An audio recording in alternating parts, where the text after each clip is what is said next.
Hello there, and welcome to Sweet Child of Time. I'm your host, Steve Barnes, and this is one of our book club editions. I plan to do 100 of these because I plan to read 100 books between now and sometime in the future. This one is book number 4 in the series. I'm still keeping count because I've done these for the past, 3 weeks. But next week, I'm not doing a book club edition. I'm actually having a co-host in the studio with me. It'll be Charlotte Barnes joining me to discuss Welcome to Derry. So make sure to tune in next week. We're going to do a video podcast as well, so that'll be available to watch on YouTube. It was a lot of fun recording that with Charlotte. We plan to record another one, and I will definitely get back to these book club episodes because I'm still reading. I'm on book number 18 currently. That's for the year. So I'm fast approaching this 100 goal. Well, not really. I'm like 20% there, which is not bad. Today, we're talking about King Sorrow by the man Joe Hill. This book came out this year, or not this year. This year is 2026, by the way. This came out in 2025, so this is one of the current books that I'm going to be talking about today, or this episode, I should say. King Sorrow, I strongly believe that he's a Metallica fan, and he took like King Nothing and Harvester of Sorrow. He has another book that he's written called Heart-Shaped Box, which is obviously a Nirvana song reference. So I really think this guy's a heavy metal guy. Joe Hill is the son of Stephen King. Joe, his real name, I guess, would be Joe King, and I don't blame him for changing his last name. I mean, if you have the last name King, you're definitely going to be selling books. But he's doing it on his own here as Joe Hill. He has a brother who's also an author, Owen Hill, and of course Stephen King's wife Tabitha also writes, so it's a whole writing family. This right here is the first book I've read by Joe Hill. Since then, I've read 2 more, but this was my introduction to the guy, and it was a pretty strong introduction. His target audience for this book, I guess, is going to be readers of like epic horror, dark fantasy, psychological thrillers. If you're a fan of like Stephen King, Neil Gaiman, or even if you've read any of Joe Hill's other books, you're definitely going to like this one. I would say the apple fell not far from the tree. The apple fell right into a big bucket of applesauce when Joe Hill was born. Because this guy looks like Stephen King. You look at pictures of him, he looks just like Stephen King looked about 20, 30 years ago. His writing style is very similar to Stephen King as well. If you had told me this was a Stephen King book, I would have believed you. The writing style, the length of the book, the themes within, character descriptions, and the way the characters talk to each other. Yeah, this guy definitely has those Stephen King genes within him. Like I said, this book was released in 2025. Pretty hefty book, weighing in at 896 pages. Published by HarperCollins, or I guess more William Morrow is the guy who's actually in charge of this, but he works for HarperCollins. His basic plot is, you can tell from looking at the cover of the book, there's a picture of a dragon.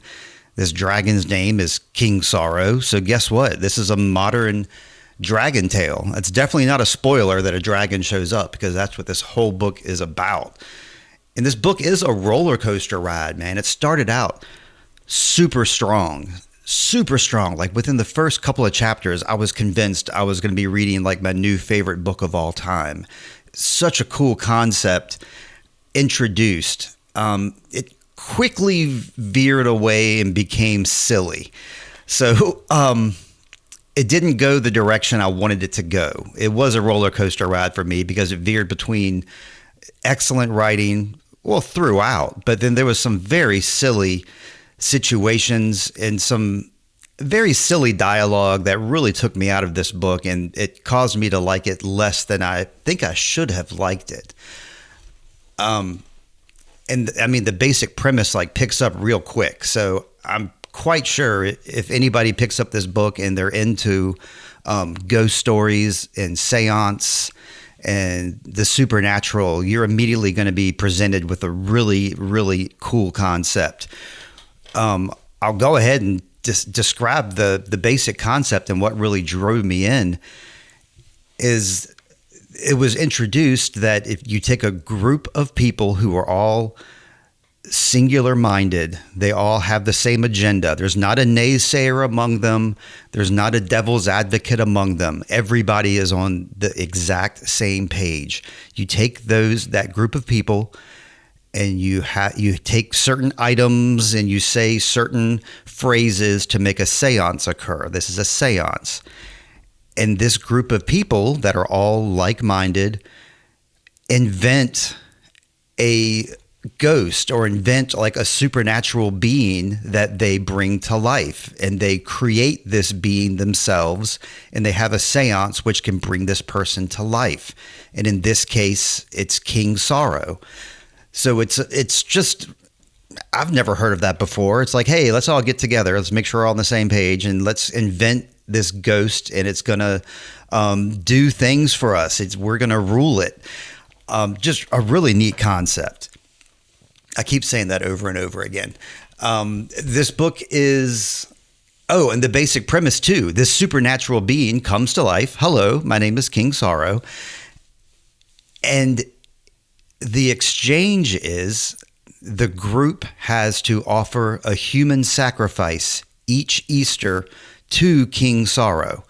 And in doing so, King Sorrow will always protect them and always be there if they need him. They can call him and he'll be there at the drop of a hat if they're in like some kind of dangerous situation. But yeah, they have to offer one human sacrifice each Easter. This book takes place over decades of time. The kids, or like this group of college students, get together and they create King Sorrow in 1989. And this book takes place between 1989 and 2022 with a lot of real world tie-ins that are very politically interesting. Like the people that they choose to sacrifice are like political figures and gang members and people that are doing harm to society. And that's who they're choosing for their sacrifices each year. Just a neat concept.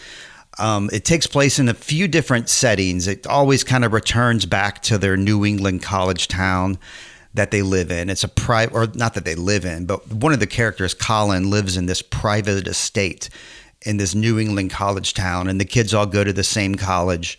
And Colin's like this rich kid with this rich, weird uncle, and he's kind of one of the center characters. There's a women's prison this takes place in as well, because we revisit it quite a few times. There's an airplane sequence that occurs. So we're going to be passengers on an airplane for quite a few pages. There's a government black site that we visit. You've seen Stranger Things, like where 11 was created in that lab. Well, there's one of those labs in this book too. And many ancient locations around the UK as well is visited. So yeah, this book had a real satisfying ending as well. I can't complain about the ending. It was much too long. I mean, almost 900 pages. It took me forever to get through it. I got to admit, though, it definitely was fun, even when I was kind of bummed out or kind of feeling like the dialogue was getting corny or the story was veering off track. It's still fantastic writing. If you're used to the Stephen King, Neil Gaiman style, Peter Straub, etc., you're definitely going to be on board. Going throughout this book, you're going to be presented with a few like main questions. What is the true nature of King Sorrow? Like I told you, they spirited this guy up out of nothing, but he also has motives himself. Why did the group decide to do this? That's a story in and of itself. What does it cost the group, both physically and mentally, over time? Does the pact that the group have change over time? Can this King Sorrow be killed or stopped? That's a question that many of the characters ask themselves, because throughout the book, they're veering between loving King Sorrow and hating King Sorrow. There's a big role of guilt that comes up in this book.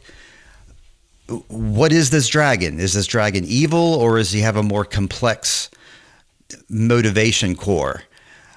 There's this, I guess you want to call it a fourth dimension that is introduced in this book.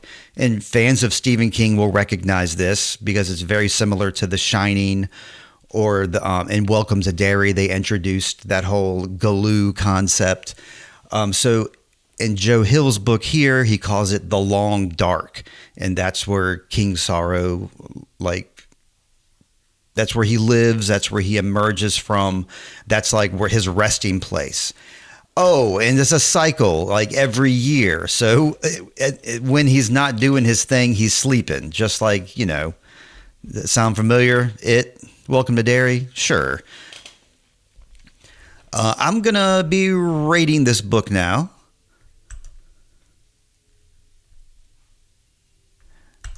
After a couple of clicks there. I want to rate this one.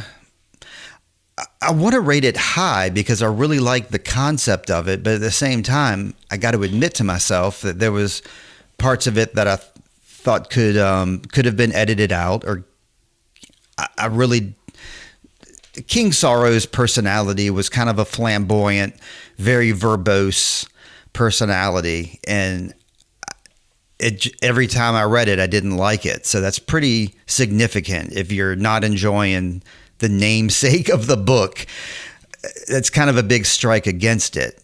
But I really liked all the characters, the group. There's like a group of like 5 individuals that all have summoned King Sorrow. And I really like this group, and I like their dynamic with each other.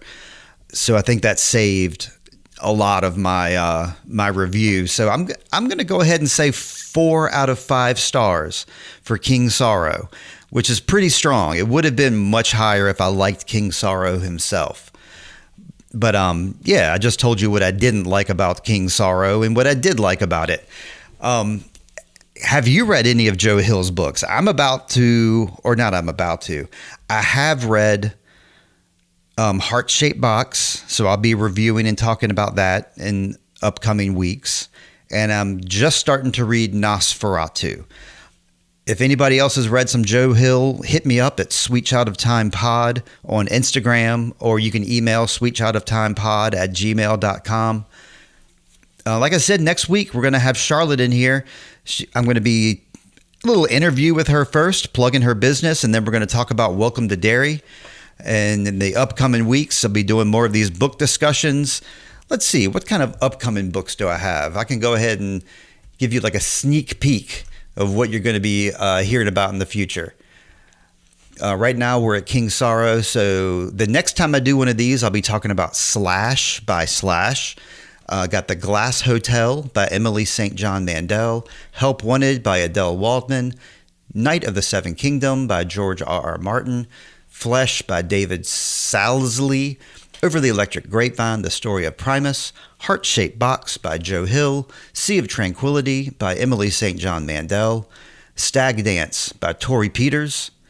And what I am reading right now currently is a book called What We Can Know by Ian McEwan. So, yeah, that's where I'm at currently. Still watching that TV. Hit me up anytime you like. Here comes that Zencastr ad. And until next week, I hope you always find water and shade and shoes. Bye.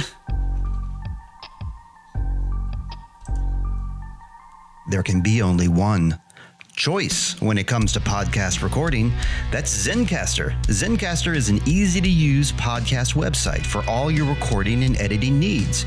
Recording audio, recording video, editing audio, editing your video. Don't lose your head.